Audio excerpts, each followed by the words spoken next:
पाचन अनुलोमन वाले द्रव्य चल रहे थे और उसमें हमने पिछली बार क्या किया था, लौंगादिवटी उठाया था। तो इस बार हम बात करेंगे बृहत लौंगादिवटी। तो बृहत लौंगादिवटी का सिंपल सा मतलब होता है जिसमें बड़ी लौंगादिवटी है, मतलब जिसमें कंटेंट ज़्यादा है। हमारे यहाँ कंटेंट ज़्यादा हो जाता है तो उसी कंटेंट के अलग अलग नाम हो जाते हैं। मतलब अगर कम कंटेंट के साथ ही तो दैट इज लौंगादिवटी। बृहत लौंगादिवटी है, अगेन नाम लौंगादिवटी, तो लौंग तो होगा ही होगा। आपको पता है कि लौंग जो होती काफ़ी उष्णवीर्य होती है, तो दीपन पाचन बढ़िया से करेगी।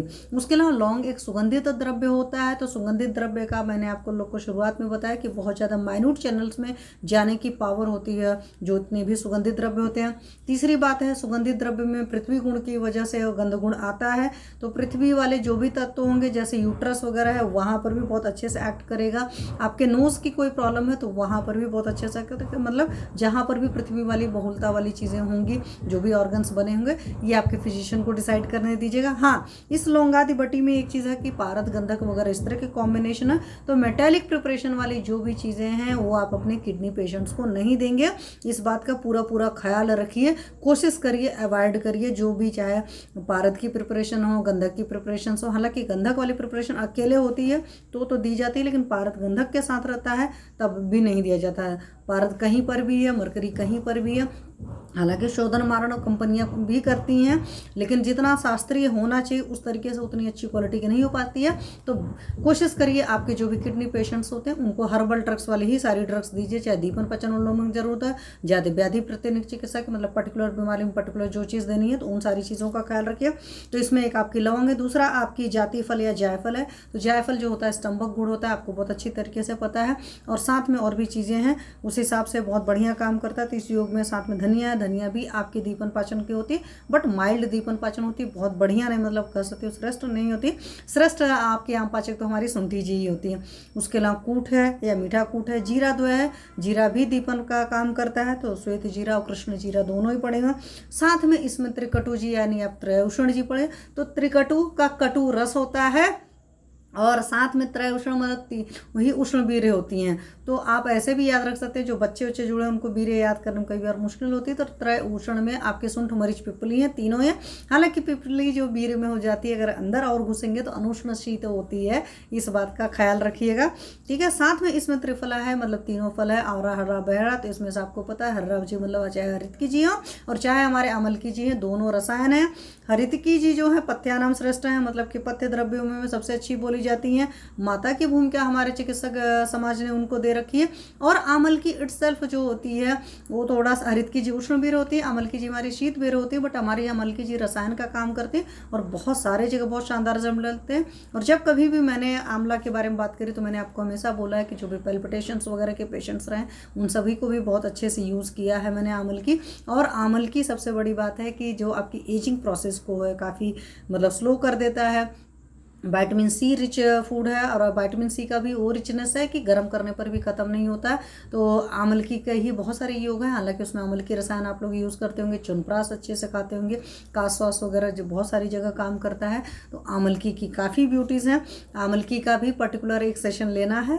बस अभी क्या है कि दीपन पाचन के द्रव्य चल रहे हैं, तो मैंने कहा चलो पहले दीपन पाचन के द्रव्यों के बारे में ही बात करते हैं, क्योंकि दीपन पाचन द्रव्य जो होते हैं वो पहला जरूरी है। संक्षेप तो क्रियायोग निदान परिवर्जनों के बाद में दीपन पाचन अनुलोमन ही होता है। तो हमें दीपन पाचन अनुलोमन हर द्रव्य का बारे में पता होना चाहिए।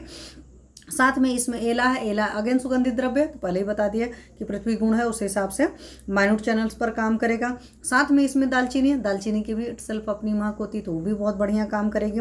तुंग है, इसमें मतलब सुहागा जी पड़े हैं, वराट मतलब वड़ा पड़ी हुई है, मतलब कौड़ी भस्म पड़ा हुआ है। साथ में मुस्ता जी नागर मोता पड़े, वो भी हमारे दीपन पाचन होते हैं। वचा जी पड़ी हैं, वचा जी भी उष्ण होती हैं, मेद भी होती हैं, वाचन शक्ति भी बढ़ाती हैं। और बहुत सारे जगह जहाँ पर पेशेंट डिप्रेसिव टेंडेंसी का होता है हम लोग वहाँ पर वचा देना पसंद करते हैं। अजमोदा जी है, अगेन आपके दीपनी महाकषाय के द्रव्यों में, तो दीपनी महाकषाय के द्रव्यों में आपका त्रिकटु जी था, सुनमरिच पिपली इस योग में, और साथ में अजमोदा है। टोटल इस बृहद लौंगादिवटी में 26 कंटेंट हैं, जिसमें से 4 आपके दीपनी महाकषाय के द्रव्य हैं। उसके अलावा दोनों सॉल्ट हैं, दैट इज विड सॉल्ट है और सेंधो सॉल्ट है। तो विड लवण भी है और सेंधो सॉल्ट भी है। सेंधो सॉल्ट इटसेल्फ आपका दीपन का काम करता है, आपको पता होना चाहिए। उसके अलावा शुद्ध पारद है, तो पारद का अच्छी तरीके से शोधन मारण हुआ वाला पारद यूज़ करना है। साथ में इसमें शुद्ध गंधक है, और शुद्ध पारद और गंधक दोनों हाफ हाफ पार्ट पड़े हैं। उसके अलावा जितने कंटेंट हैं वो सारे 1 पार्ट पड़े हुए हैं। अभ्रक भी 1 पार्ट पड़ा है, तो अभ्रक भस्म में शुद्ध अभ्रक भस्म पड़ेगी। साथ में इसमें लौह भस्म 1 पार्ट पड़ा हुआ है। तो जिन लोग को भी आयरन डिफिशियंसी एनीमिया, उनके लिए भी बहुत अच्छे से यूज़ कर सकते हैं, बट शर्त वही है कि किडनी पेशेंट्स को मत यूज़ करिएगा। बच्चों में भी मेरी आदत है कि मैं मेटेलिक प्रिपरेशन यूज़ नहीं करती हूँ, प्रेगनेंसी में भी नहीं यूज़ करती हूँ। तो ये सब सारी जगह हैं जहाँ पर कि हम मेटालिक प्रिपरेशंस को अवॉइड करते हैं। कोई भी विष द्रव्य जहाँ पर पड़े होते हैं वो हम बच्चों के केस में बहुत अवॉइड करते हैं। इस बात का ख्याल रखना चाहिए। शास्त्रकारों का अपना क्रिस्टल क्लियर है। विपिन बिहारी मिश्रा सर, नमस्कार। शरीर में हर समय दर्द बना रहता है, शरीर में स्फूर्ति, 1 मिनट, भी नहीं, थकावट महसूस हर समय होता है। जी सर, बात करेंगे उसके बारे में भी। तो ये सारी चीज़ें रहती हैं। साथ में इसमें और चीज़ें मैंने क्या कहा कि एनीमिक पेशेंट्स को आप बहुत अच्छे से चला सकते हो। तो इसमें नागवल्ली सोरस यानी कि पान की सोरस की भावना पड़ी है। नागवल्ली सोरस के साथ मैं यही चीज़ कर सकती हूँ कि जिन लोगों का भी HB लेवल लो रहता है वो डेली 1 पान खा सकते हैं। तो मैंने कहा डेली 1 पान खा सकते हैं, इसका मतलब ये नहीं कि पान में दुनिया भर की चीज़ें डालकर खाना है। अकेले पान को खाना है और खाली पेट खाएंगे तो बहुत शानदार रिजल्ट आएंगे। और आपकी बहुत सारी जितनी पत्तियाँ होती हैं जो अच्छी होती हैं, विष वाले द्रव्यों की बात नहीं करती, अधिकतर सारी आयरन की रिच सोर्स होती है। पान हमारे यहाँ शास्त्र में खाने का है, उस पर भी एक सेशन लेकर रखा हुआ, वो भी जा करके आप सुन सकते हैं। सेशन के छोटे छोटे वीडियो इसलिए मैं यूट्यूब पर अपलोड कर देती हूँ। और इन सारी चीज़ों को जब आपने मतलब पहले तो सारे और चीज़ों के कपड़छन चूर्ण बना लेते हैं, ये पारद और गंधक की कजली मिला करके मतलब बना करके, फिर उसमें सारी चीज़ें मिला करके इसकी जो गोली बनाते हैं उसका जो वेट होता है 1 वल्ल होता है। तो 1 वल्ल का मात्रा कहीं पर 2 रत्ती दे रखा है, कहीं पर 3 रत्ती दे रखा है। हमारे शास्त्रकारों ने क्रिस्टल क्लियर हर जगह है कि मात्रा का बहुत सही निर्धारण नहीं लिखा हुआ। क्यों? पुरुषम विक्षम है। जिस मरीज को जो डोज देनी होती है वो आपको डिसाइड करना, तो यहीं पर चिकित्सक की युक्ति होती है। चिकित्सक को ये देखना होता है कि कौन सी ड्रग किस पेशेंट को दी जा सकती है और किस मात्रा में दी जा सकती है, क्या दी भी जा सकती है, नहीं दी जा सकती। जैसे इसको मैंने आपको बताया कि कोशिश करिएगा कि किडनी पेशेंट्स को नहीं चलाइएगा। साथ में जब ये सारी चीज़ें मिलाते हैं तो एटलीस्ट 1 प्रहर तक खरल करते हैं। और आपको पता है जितना मर्दन संस्कार है, जितना बढ़िया से घोटते हैं, उतनी औषधियों की एफिशिएंसी बढ़ जाती है। इसलिए बहुत सारे पुराने वैद्य आज भी मैं जानती हूँ जिनको कि कोई भी औषधि मार्केट से भी अगर उठाकर अपने मरीज को देते हैं तो प्रॉपर वो पहले खूब मर्दन करते हैं, उसके बाद अपने मरीज को देते हैं। ठीक है, क्योंकि उससे उनकी एफिशिएंसी, उसी मेडिसिन की एफिशिएंसी बढ़ जाती है। तो ये सारी चीज़ें रहती हैं। अनुपान के रूप में देखेंगे तो इसका अनुपान जो है वो उष्ण जल है, ये आपको अच्छी तरीके से पता रहना चाहिए।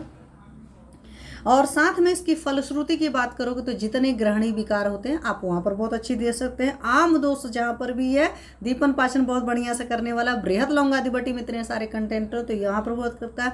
आम दोष एक तो प्रवाहिका जो होती है, जिसमें प्रवाहन बार बार होता रहता है, म्यूकस डिस्चार्ज वगैरह होता रहता है, बार बार मोशंस लगते रहते हैं, उन सारे जगह बहुत अच्छा काम करती है। श्लेष्म शूलयुक्त ज्वर होता है, वहाँ पर भी बहुत काम करती है।